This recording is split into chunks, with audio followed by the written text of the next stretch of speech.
Hello friends, तो कैसे हैं आप सब। आई होप आप सब अच्छे होंगे और आप सबकी प्रिपरेशन अच्छे से चली रही होगी। एज वी ऑल नो कि हम इंपॉर्टेंट क्वेश्चन डिस्कस कर रहे थे, तो ये आप सबको पता है कि अभी तक हमने केमिस्ट्री के प्रीवियस ईयर क्वेश्चंस और इंपॉर्टेंट क्वेश्चन डिस्कस किए हैं।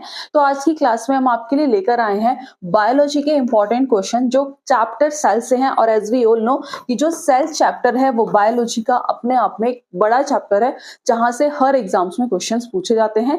तो उसी से रिलेटेड हम क्वेश्चन डिस्कस करेंगे और ये वो क्वेश्चन हैं जो टीजीटी एग्जाम्स में आए हुए हैं। तो स्टार्ट करते हैं आज की क्लास को। तो लेट्स सी, जो सबसे पहला क्वेश्चन है, the direct term omni cellular E cellular call की जो सेल अराइज होती हैं वो प्री एग्जिस्टिंग सेल से अराइज होती हैं, was given by the following, की इनमें से किसने दिया था। रुडोल्फ विर्चो ने, सॉरी लुईस पास्चर ने, रुडोल्फ विर्चो ने, एम फ्लेमिंग ने, या फिर H.A. क्रैब्स ने। ठीक है, तो इन्होंने बात की है किसकी, ओमनीज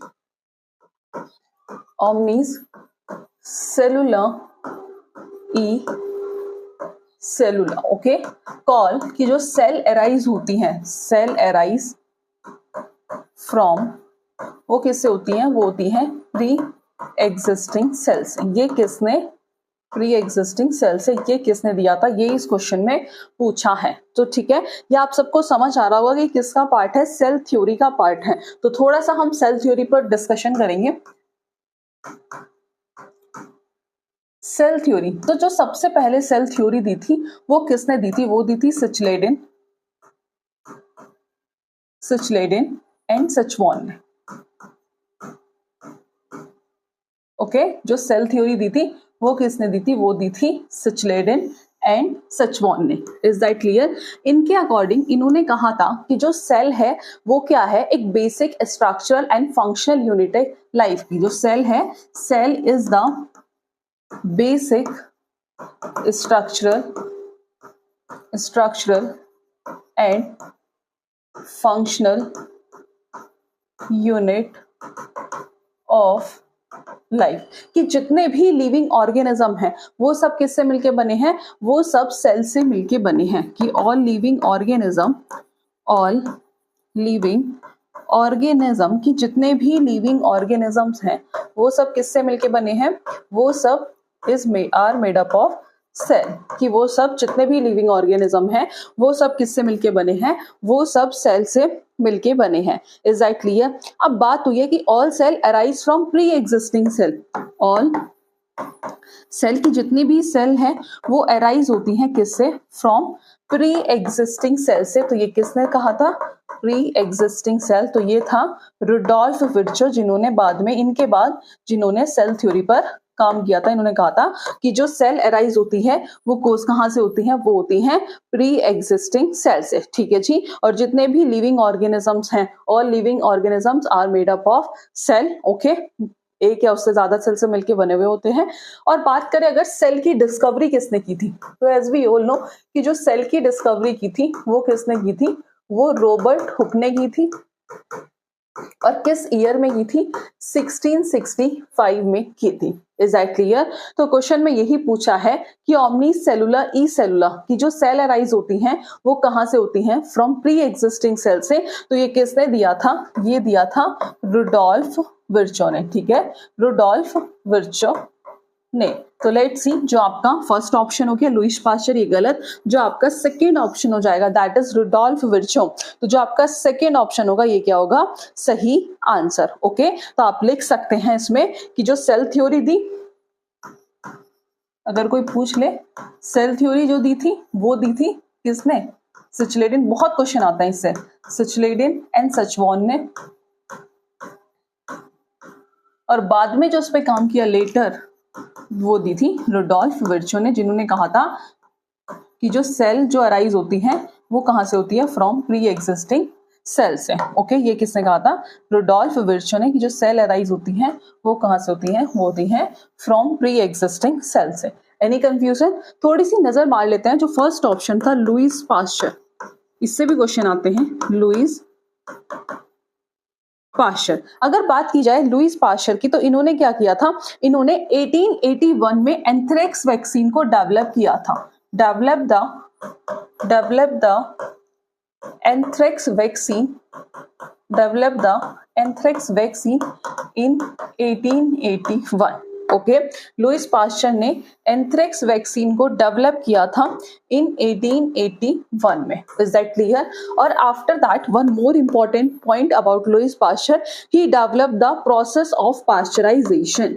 ही developed the process of pasteurization. He developed the process of pasteurization. Is that clear?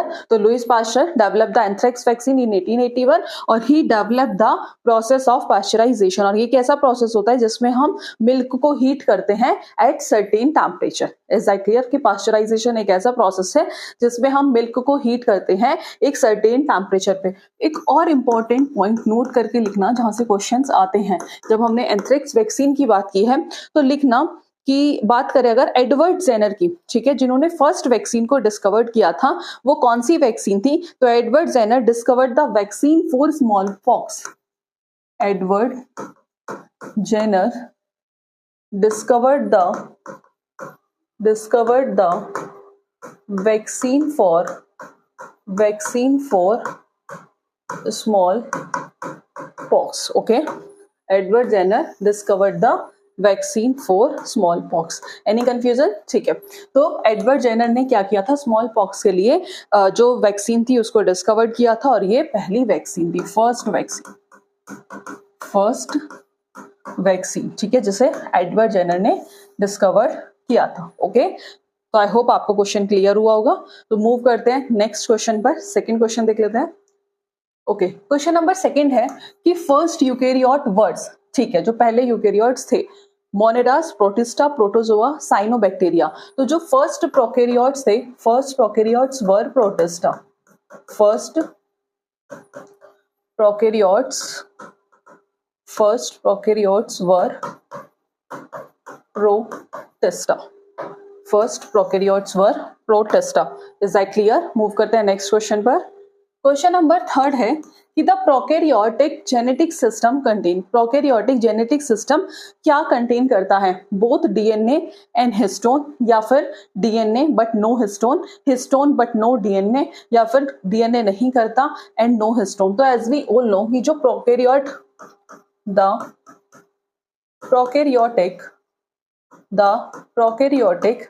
Genetic system contain DNA। As we all know कि जो प्रोकैरियोटिक जेनेटिक सिस्टम है वो डीएनए कंटेन करता है but no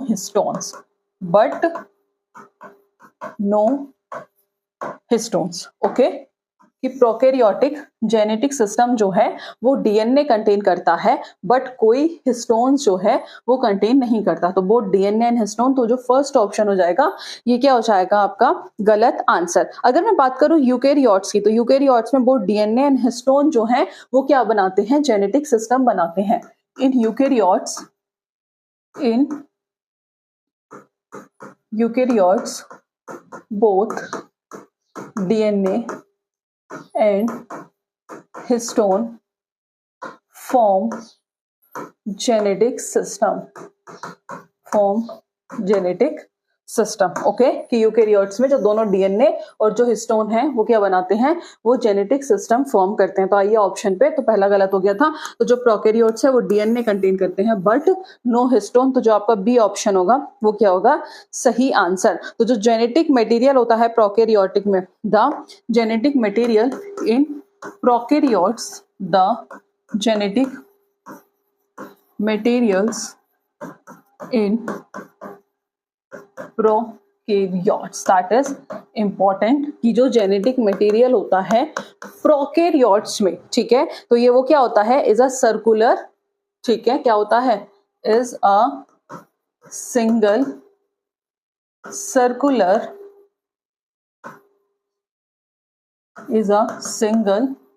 circular double stranded DNA. Double stranded DNA. Is that clear? कि जो genetic material होता है प्रोकैरियोट्स में single circular double stranded DNA. और एज वी ऑल नो कि जो प्रोकैरियोटिक ऑर्गेनिज्म है वो एक ऐसे ऑर्गेनिजम्स हैं जिनके पास न्यूक्लियस और सेल ऑर्गेनल्स जो होते हैं वो एब्सेंट होते हैं। तो एक बार हम इसको इन डिटेल देखते हैं।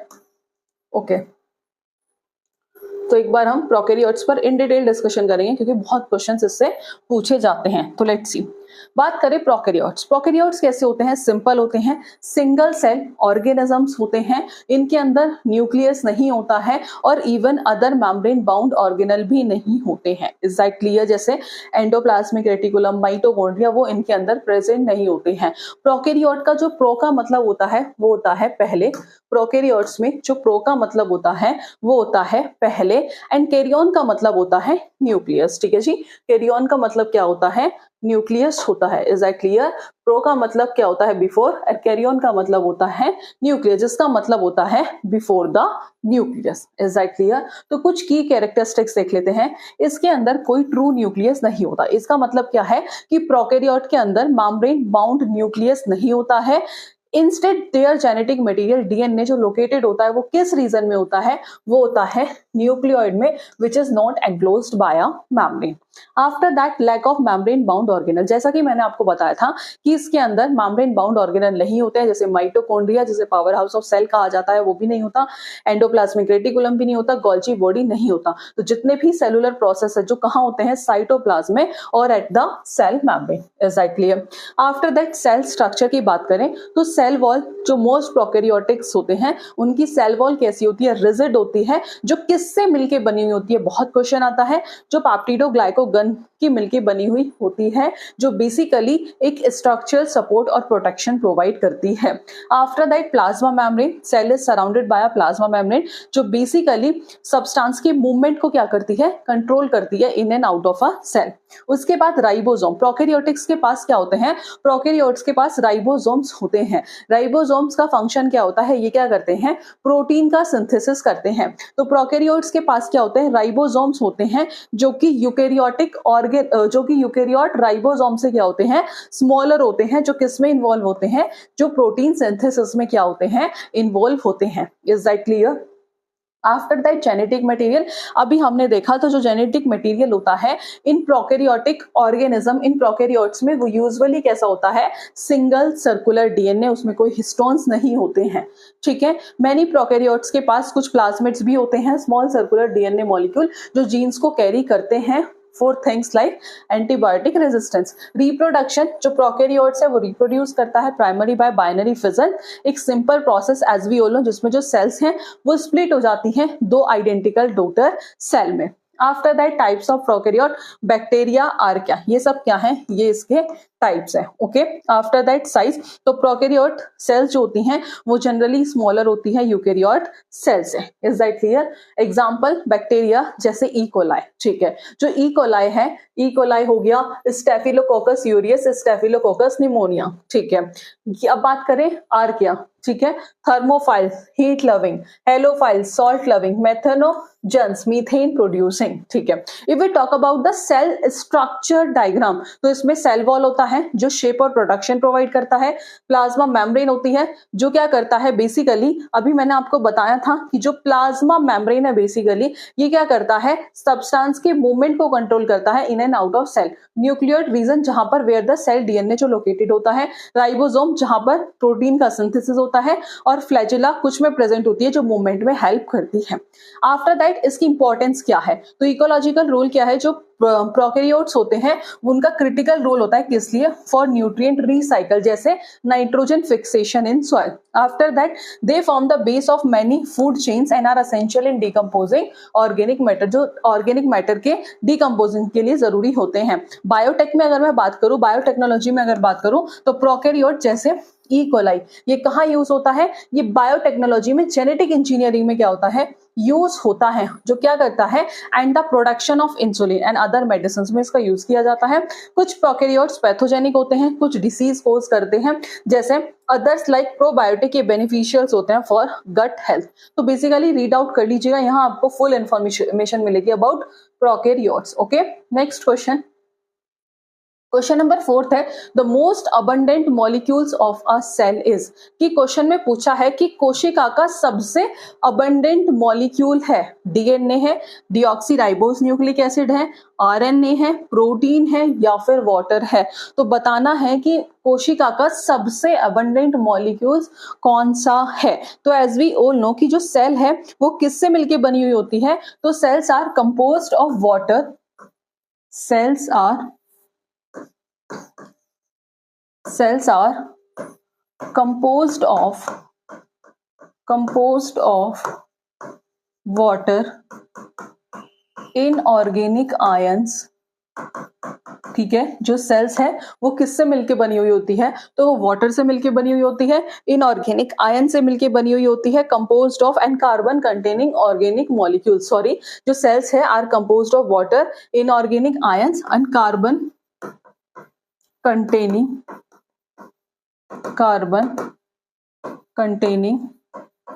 molecule। is that clear कि carbon containing molecules, okay, carbon containing organic molecules, ये एड ऑन कर लेना, carbon containing organic molecule. Question में पूछा था most abundant molecules of a cell is, तो जो मोस्ट अबंडेंट मॉलिक्यूल होता है सेल का वो क्या होता है, that is water. Okay, most abundant molecules of a cell is that is water। most abundant molecule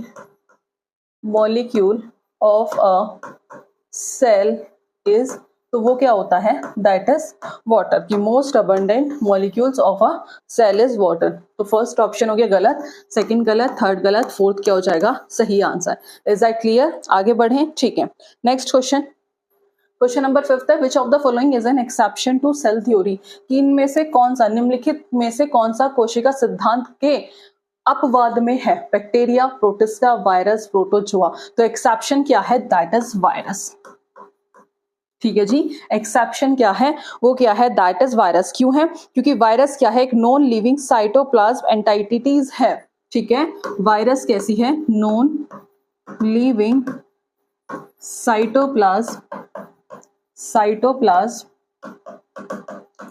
एंटाइटिटीज। Okay, जो वायरस है that is a non living cytoplasm entities, जो रेप्लिकेट करती है अदर लिविंग सेल्स में। ठीक है, which replicates in other living cell, which replicate in other living cell, जो बाकी लिविंग सेल में क्या करती है, रेप्लिकेट करती है। तो फर्स्ट है बैक्टीरिया गलत, प्रोटिस्टा गलत, जो वायरसेस होगा, जो सी ऑप्शन होगा ये क्या होगा, सही आंसर। ठीक है जी, इनका जो लास्ट सी ऑप्शन होगा ये क्या हो जाएगा, सही आंसर। और वायरस के पास एक इसके पास सेल स्ट्रक्चर नहीं होता है। ठीक है, वायरस के पास they do not have a cell structure, ये भी आप लिख सकते हो कि इसके पास सेल स्ट्रक्चर नहीं होता है, they do not have a cell structure, इसके पास सेल स्ट्रक्चर नहीं होता है। Okay, they do not have a cell structure. Is that clear, तो जो आपका थर्ड ऑप्शन होगा that is the correct answer. Okay, next question पर मूव करते हैं। क्वेश्चन नंबर 4 है the founder of cell theory was, कि सेल थ्योरी के फाउंडर कौन थे, तो वॉल्फ थे, रुडोल्फ विर्चो थे, या फिर मेयर वॉन मोल एंड रॉसपेल, या फिर सिचलेडिन एंड सचवान। जैसा कि मैंने आपको फर्स्ट क्वेश्चन में ही बताया था, जो सबसे पहले सेल थ्योरी दी थी वो किसने दी थी, वो दी थी सिचलेडिन और सचवान ने। तो जो फाउंडर ऑफ सेल थ्योरी थे वो कौन थे, फाउंडर ऑफ सेल थ्योरी, तो वो थे सिचलेडिन एंड सचवान। ठीक है, तो इन्होंने ही सेल थ्योरी दी थी और यही क्या है, सबसे पहले फाउंडर ऑफ सेल थ्योरी। ये मैंने आपको बताया था कि इन्होंने कहा था कि जो सेल है that is the basic unit of life, या फिर कह सकते हैं कि जो सेल है इज द बेसिक स्ट्रक्चर और functional unit of life. Okay, कि जितने भी लिविंग ऑर्गेनिज्म है वो सब किससे मिलके बने हैं, वो सब सेल से मिलके बने हैं। ये थी सेल थ्योरी किसके अकॉर्डिंग, सिचलेडिन और सचवान। तो जो डी ऑप्शन होगा ये क्या हो जाएगा, करेक्ट आंसर। नेक्स्ट क्वेश्चन है कि विच ऑफ द फॉलोइंग साइंटिस्ट, इनमें से कौन सा साइंटिस्ट ऐसा है जिन्होंने सेल थ्योरी को फाइनल टच दिया था। ये भी मैंने आपको बताया था कि जो सेल थ्योरी को फाइनल टच दिया था वो दिया था रुडोल्फ विर्चो ने। किसने, रुडोल्फ विर्चो ने। ठीक है, जिन्होंने कहा था कि जो सेल एराइज होती हैं वो कहाँ से होती हैं, वो होती हैं प्री एग्जिस्टिंग सेल से। ठीक है, इन्होंने कहा था कि cell arise from pre existing cell, कि जो सेल अराइज होती हैं वो प्री एग्जिस्टिंग सेल से होती हैं, ओमनीस ई सेलुला। तो लेट्स सी सिचुलेडिन एंड सचमोन, तो ये थे founder of cell theory, founder of cell theory, ये गलत, ठीक है, ये भी नहीं है। रुडोल्फ विर्चो, जो सी ऑप्शन होगा, that is the correct answer. Next question से पहले एक बार देख लेते हैं। तो ये हमने देख लिया, जो फाइनल टच दिया था सेल थ्योरी को वो किसने दिया था, वो रुडोल्फ विर्चो ने दिया था। रुडोल्फ विर्चो ने कॉन्सेप्ट दिया था ओमनी सेलुलर ई सेलुलर, जिसका मतलब मैंने आपको बताया था कि जो नई सेल्स राइज होती हैं वो प्री एग्जिस्टिंग सेल से होती हैं, ठीक है। ही मॉडिफाई द, इन्होंने सचलेडिन और सचवॉन के हाइपोथेसिस को मॉडिफाई किया था जिन्होंने सेल थ्योरी दी थी। तो फाइनल शेप किसने दी, फाइनल टच जो दिया वो दिया किसने, रुडोल्फ विर्चो ने। तो इनके अकॉर्डिंग जितने भी लिविंग ऑर्गेनिज्म है वो सब सेल से मिलकर बने हैं एंड प्रोडक्ट ऑफ सेल्स है, और जितनी भी सेल्स है वो अराइज होती हैं प्री एग्जिस्टिंग सेल से। Next question, nucleoplasm and cytoplasm are separated by, तो nucleoplasm and cytoplasm are separated by two layered membrane, two layered membrane, okay. तो पहला है सिंगल लेयर्ड मेम्ब्रेन, गलत है, टू लेयर्ड मेम्ब्रेन, जो बी ऑप्शन होगा ये क्या हो जाएगा, करेक्ट आंसर, ठीक है। तो लेट्स सी, सेल अभी हमने देखा बेसिक स्ट्रक्चरल और फंक्शनल यूनिट है लाइफ की, ठीक है। Cell organelle, as we all know कि सेल में क्या होता है, डिफरेंट सेल ऑर्गेनल होते हैं, जैसे mitochondria, chloroplast, endoplasmic reticulum, nucleus. इसमें हमने एक डिटेल वीडियो पढ़ी है, आपको वो आपको ये हमारा सेक्शन में मिल जाएगी अगर आपको देखना है, जिसमें मैंने आपको कंप्लीट एक्सप्लेन किया है आपके एग्जाम के अकॉर्डिंग ही। तो आपने देखा होगा कि अगर आप उस वीडियो को देखते हैं और क्वेश्चन सॉल्व करते हैं तो आपके मोस्ट ऑफ द क्वेश्चन जरूर सॉल्व होंगे। तो आप अगर देखना चाहते हैं तो उस वीडियो को कंसीडर कर सकते हैं, ठीक है। एक लॉन्ग वीडियो है सेल चैप्टर पर, जिस पर कंप्लीट चैप्टर है आपका, वो आपको ईएमआरएस वाले सेक्शन में मिल जाएगी, ठीक है। सो आते हैं फिर से वापस अपने इस क्वेश्चन पे। तो हर एक ऑर्गेनल आपको पता है कि किस स्पेसिफिक फंक्शन क्या करता है, परफॉर्म करता है, जो रिक्वायर होता है for the proper functioning of the cell.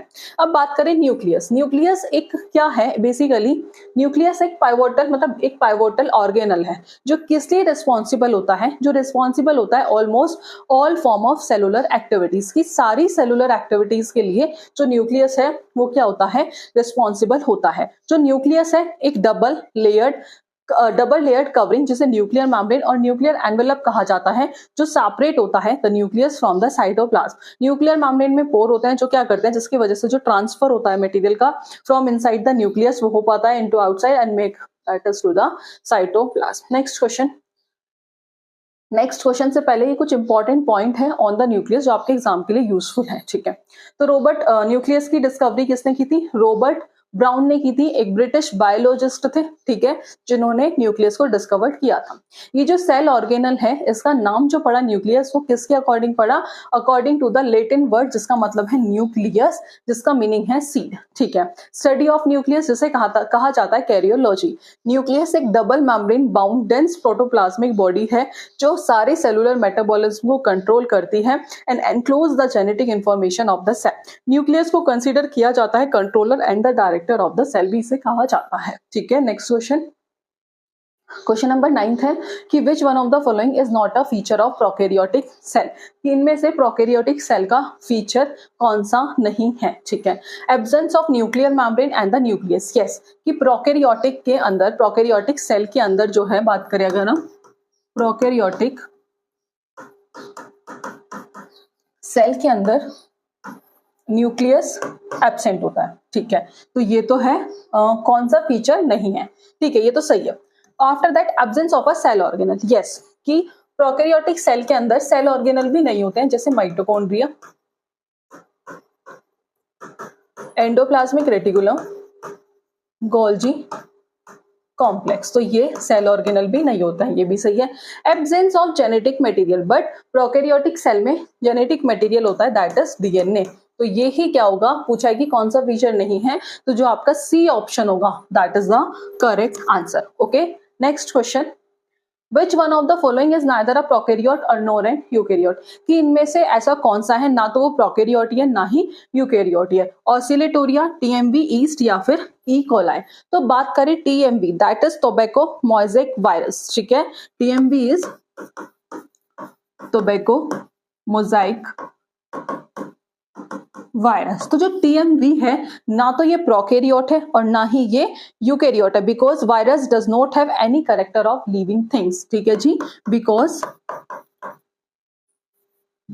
because virus does not have any characteristics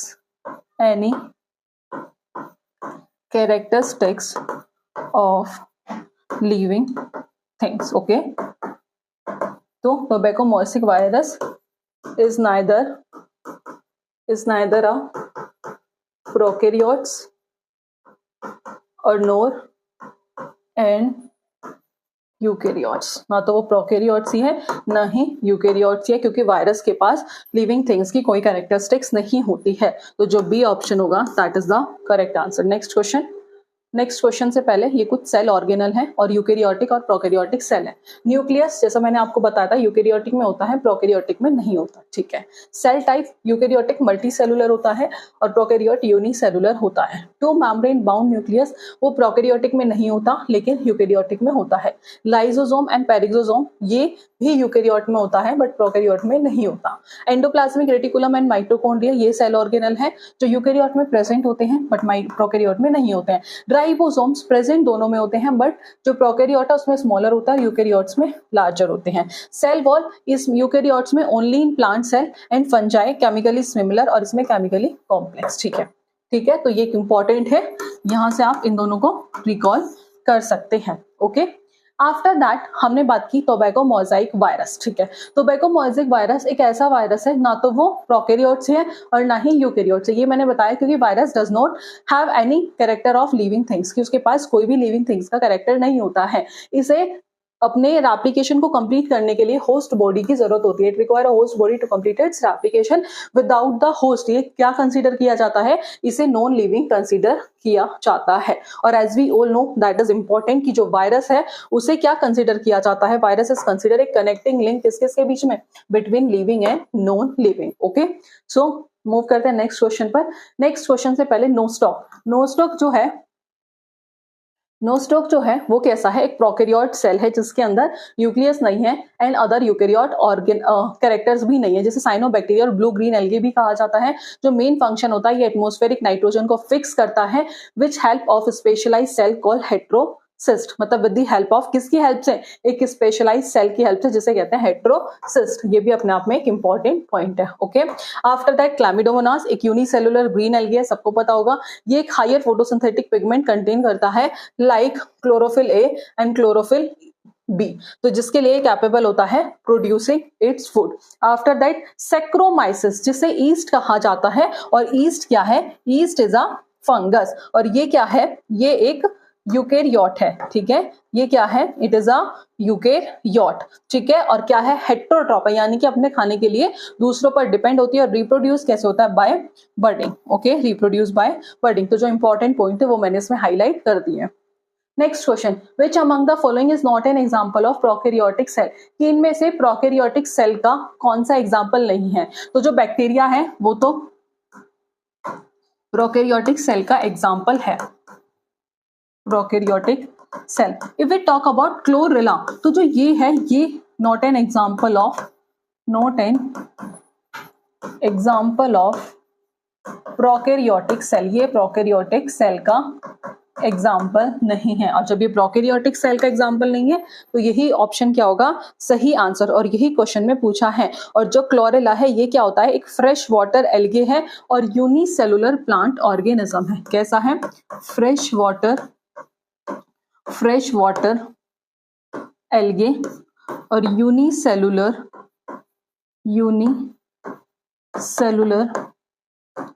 plant organism, इसमें आप नोट कर सकते हैं। और ये जो है ये प्रोकैरियोटिक सेल का एग्जाम्पल भी नहीं है। ठीक है, और इसकी शेप कैसी होती है, यूनिसेलुलर प्लांट ऑर्गेनिज्म, इसकी जो शेप होती है वो कैसी होती है, स्फेरिकल होती है, with a spherical shape. Okay, इसकी जो शेप होती है वो कैसी होती है, वो स्फेरिकल होती है। ठीक है, और composed of eukaryotic cell. That's why ये जो है ये प्रोकैरियोटिक सेल का एग्जाम्पल नहीं है, composed of eukaryotic cell. Okay, next question देखें। क्वेश्चन नंबर 12 है, physical basis of life is, तो जो physical basis of life is that is protoplasm. Physical basis of life is, as we all know, protoplasm. Let's see option. पहला है cell, गलत, nucleus गलत, protoplasm जो C option होगा ये क्या हो जाएगा, करेक्ट आंसर। जो प्रोटोप्लाज्म है ये क्या है, इज द लिविंग मैटर। जो प्रोटोप्लाज्म है ये क्या है, is the living matter. If we talk about the term protoplasm was coined by, ठीक है, जो टर्म प्रोटोप्लाज्म थी, the term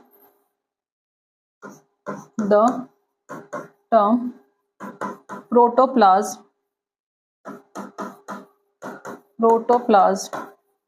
was coined by Purkinje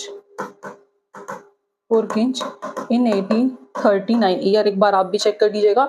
the term protoplasm was coined by Purkinje in 1839, okay, and Huxley called protoplasm as the physical basis of life, okay, that is also important कि Huxley called protoplasm physical basis of life, ठीक है। तो जो आपका C option होगा that is the correct answer. Next question number 13 है कि विच of the following element, कि इनमें से कौन सा एलिमेंट ऐसा है जो कहाँ पाया जाता है, is found in highest concentration in your eukaryotic cell. तो वो है कैल्शियम, दैट इज कैल्शियम। तो पहला है आयरन, गलत, फॉस्फोरस गलत, जो सी ऑप्शन होगा कैल्शियम ये क्या हो जाएगा, करेक्ट आंसर, ठीक है। तो जो सेल है उसे बेसिकली बहुत सारे मिनरल एलिमेंट की रिक्वायरमेंट होती है for various structural and metabolic role. तो जो कैल्शियम है is the most abundant element in eukaryotic cell, ठीक है। तो जो इसका करेक्ट आंसर है वो क्या है, कैल्शियम है। नेक्स्ट क्वेश्चन देखते हैं। क्वेश्चन नंबर 14 है, who discovered that cell arise from pre existing cell by cell division. इसका ये क्वेश्चन आपका होमवर्क में है, ठीक है, मैं बहुत बार करा चुकी हूँ, इंपॉर्टेंट है। अब देखो यही सेम क्वेश्चन कितने तरीके से पूछा गया है आपका, और ये आए हुए हैं क्वेश्चन टीजीटी एग्जाम्स में। नेक्स्ट क्वेश्चन है, who propounded the cell theory. Cell theory किसने दी थी, रॉबर्ट हुक ने सेल की डिस्कवरी की थी, गलत। ल्यूविन हुक ने भी नहीं दी थी, सिचलेडिन एंड सचमोन ने दी थी, सी ऑप्शन जो होगा करेक्ट आंसर, ठीक है। मूव करते हैं नेक्स्ट क्वेश्चन पर। क्वेश्चन नंबर 16 है, हु फर्स्ट टाइम एक्सप्लेन, कि किसने पहली बार एक्सप्लेन किया था जो सेल है वो फॉर्म होती है प्री एग्जिस्टिंग सेल से। कितनी बार सेम क्वेश्चन और हर बार क्वेश्चन घुमा के हैं।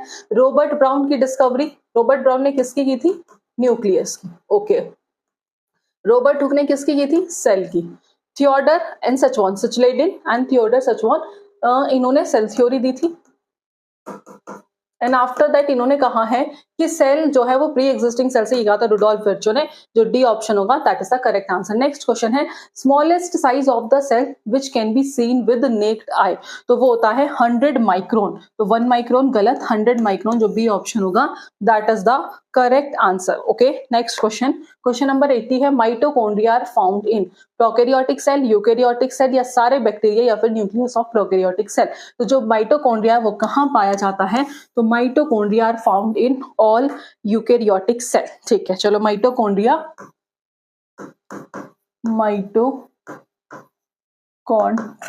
ओके। माइटोकॉन्ड्रिया क्या है, एक सेल ऑर्गेनल है, एक क्या है, सेल ऑर्गेनल है। ये तो सबको बताएगी, जो माइटोकॉन्ड्रिया है ये क्या है, सेल ऑर्गेनल है। जो कहाँ पाया जाता है, जो पाया जाता है found in all eukaryotic cell, found in कहाँ पाया जाता है, ऑल यूकेरियोटिक सेल,